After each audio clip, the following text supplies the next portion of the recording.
Hello everybody, I just want to make a statement here online, just concerning something they get asked about a lot. There's a couple of things they get asked for.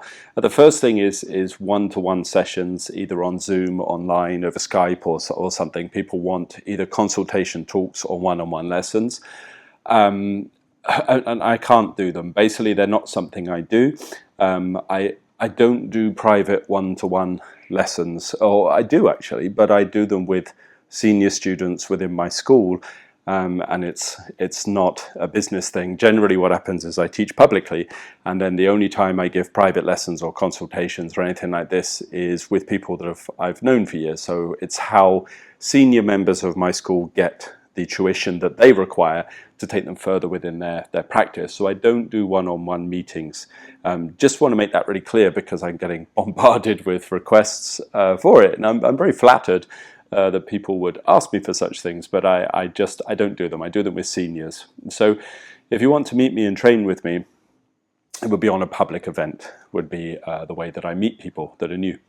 And the second thing I'm asked about is Chinese medical treatments, because as many of you know, I'm a Chinese medicine practitioner, specializing, mostly these days, specializing in qi-based treatments to far or emit the qi into somebody, or to balance the qi in somebody's body. It's more how I work. So I'm getting a lot of requests for that kind of stuff as well.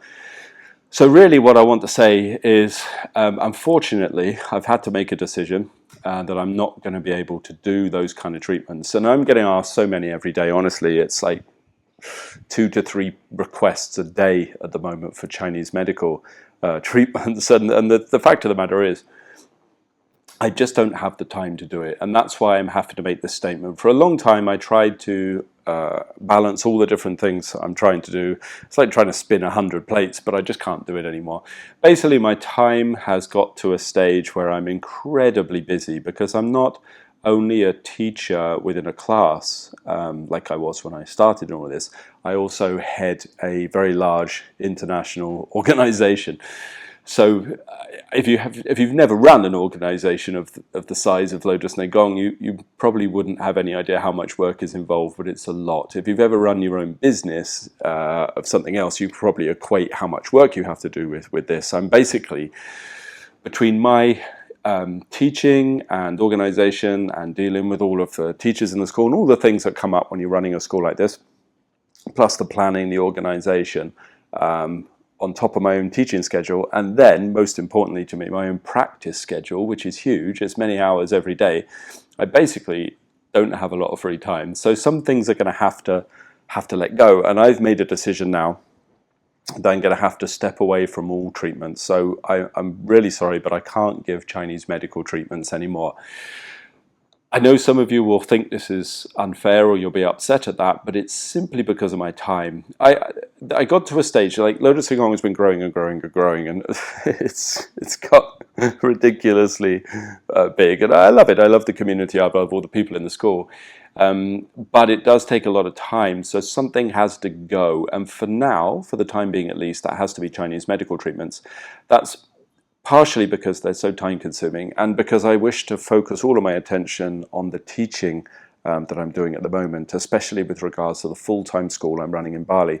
Now, the problem with the kind of Chinese medical treatments I do is, because I am putting out qi from my body into the patient to help regulate their own energy system, it's not such an easy thing. Like, people often ask for Chinese medical treatments, and they assume it's just something you do, like, you put some needles in someone or crack a back or something like that, but it's actually far more involved.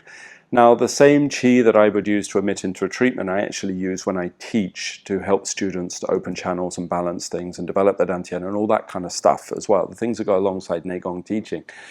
And basically, Chinese medical treatments, as well as being a drain on my time, are also a drain upon my energy, a drain upon the qi that I would rather use to assist people in their development. So I'm going to have to let go of Chinese medicine treatments. So I do apologize for that, but I feel I'm constantly telling people I can't do this. So if I do this video now, maybe that will sort of underline my stance on it. So sorry about that. But I will say, if you do need Chinese medical treatments, there are a lot of very skilled practitioners around. And anyway, if you go onto the main website of ours, you can even find a directory of practitioners that I've trained and worked with myself, and most of them can help you. You know, they can help you with many of the conditions that you're asking about anyway. So go track one of those people down if I were you. If, you know, if I try to sustain running the school, teaching the classes, my own practice, which is hours and hours and hours every day, honestly, it's huge. The expectation from my teacher is quite high. And the expectation on myself is probably even higher, to be perfectly honest. I'm quite a fanatical person, so many, many hours are put into my training because I have lots to do.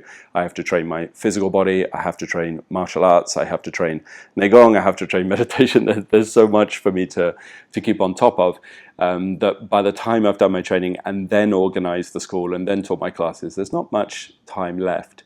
There was a point up until recently where I was trying to do too much. And I've got to the stage where I have to take stock of everything, and I have to look after my energy a little bit more. Otherwise, in another couple of years, I'm going to look 90 years old. So I don't wish to do that, and it's not fair on my own reserves and on my own work.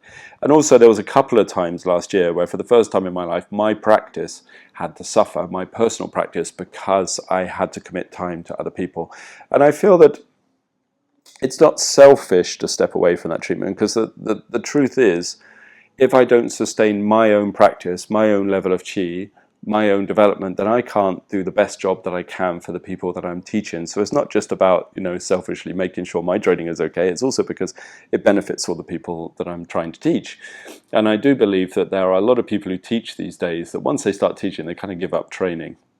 And I don't think that's the right way around. I don't think that should be the case. I think all teachers should be obsessive practitioners themselves as well, and that's what I try to sustain. So for that reason, I do apologize, but I want to officially state that I don't do one-on-ones. I only do them within my own school to seniors that I've known a while, other teachers in the school and stuff like this, and people I offer one-on-one tuition to. And I can't do treatments at the moment. I'm also miles behind on the filming for the online academy, and hopefully they'll bear with me while I catch up with all that. So, other than that, yeah, thank you very much. I hope that's clear. In the meantime, I've got jet lag again. I think I live with jet lag. If you live with jet lag, maybe it's now normal. I don't know. I've just been to America. Where did I go? I flew from Asia to America to Europe back to Asia, so a couple of days trying to get this grogginess. It's like having a hangover. Get over that, and then I'm back into the online. I'm back into the full-time teaching at the Bali school here, and I'm very excited about this upcoming term actually, because I really love working with a group day by day by day. And this is the term. They've done 18 months of foundation training, the long-term people, only the ones who have been the whole time. And in my mind, I always had in my head, like 18 months foundation, learn how to move your body. Okay, learn how to develop the dantian, learn how to get the insides working properly. Now I feel like I can really sort of start cracking on to getting people to learn the actual systems and the art itself. So this is really very interesting to me. I mean, from a selfish perspective, I feel like I've committed the 18 months into helping the people I'm here developing the foundation, so I can get to the stage where I can teach what I want to teach. So yeah, good times ahead. So thank you very much.